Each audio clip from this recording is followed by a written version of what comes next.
Every farmer knows the struggle. When the dry season hits or winter sets in, green grass disappears. Buying extra feed gets expensive, fast. But what if you could lock in the freshness of summer crops and feed your herd high-quality forage all year long? That's where silage comes in. Think of silage like pickling vegetables, but for your cows. By trapping the crop without any air, friendly bacteria preserve the nutrients so it never rots. Done right, it saves money and keeps milk production high. Done wrong, you end up with a pile of useless mold.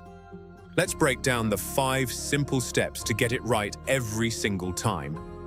Now that we know why silage is so valuable, let's start with the most critical decision: timing your harvest. Step 1. Harvest at the right time. The secret to great silage starts before you even chop the crop.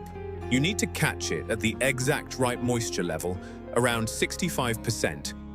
If the crop is too wet, it sour ferments and creates a runny mess. If it's too dry, you won't be able to pack it tightly enough to push the air out. Here's a simple trick: the squeeze test.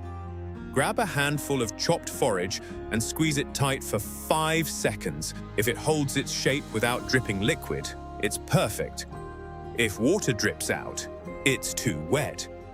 If it falls apart immediately, it's too dry. Step 2. Get the chop size right. Aim for pieces between 1/2 inch and 3/4 of an inch long. Small pieces allow you to pack the pile super tight. But don't grind it into complete mush. Cows still need some fiber to digest their food properly. For corn silage, make sure the kernels are cracked open so your cows can actually absorb the energy. Once your crop is chopped and ready, the clock starts ticking. Next up is the single most critical step in the entire process: packing. Step 3. Pack it tight. If there's one step you cannot rush, it's this one. Oxygen is the ultimate enemy of silage. If air stays inside the pile, mold will grow and ruin your feed. The trick is to fill your silo in thin layers, about 4 to 6 inches at a time. Roll over each layer repeatedly with a heavy tractor or roller. Squeezing out every last bubble of air sets up the perfect environment for beneficial bacteria. Step 4. Seal it instantly. As soon as the last layer is packed, cover the entire pile with heavy-duty plastic sheeting. Don't leave any gaps.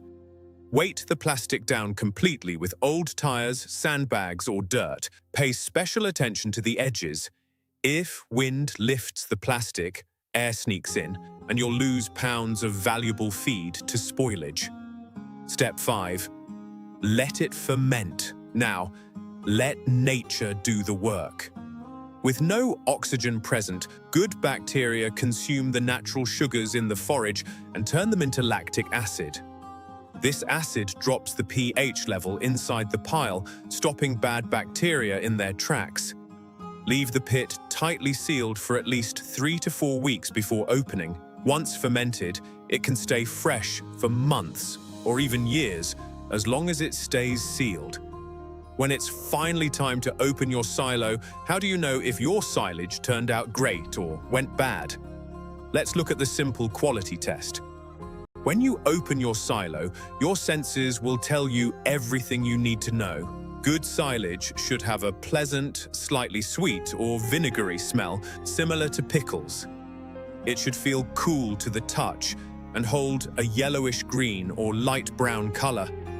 If it smells like rotten eggs or ammonia, feels hot, or has patches of white or black mold, that means air got in.